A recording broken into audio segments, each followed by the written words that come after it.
Bir dənə də gətir, bir dənə də ver onu sepka. Xankəndidə gözəl bir yarmarka açılıbdır. Burada yaşayanlar alışverişini bax buradan edirlər. Hər şeyi demək olar ki, bu yarmarkadan tapmaq mümkündür.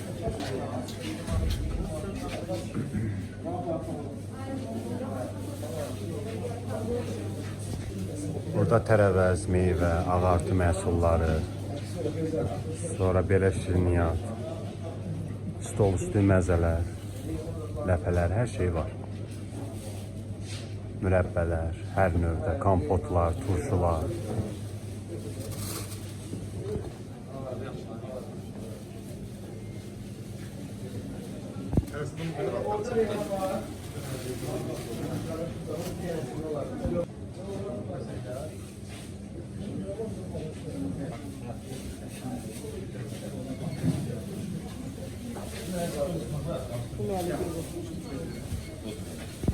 Burada hər növdə bal və çay ədraları da var. Eyni zamanda fərqli kiloyluq çaylar da var.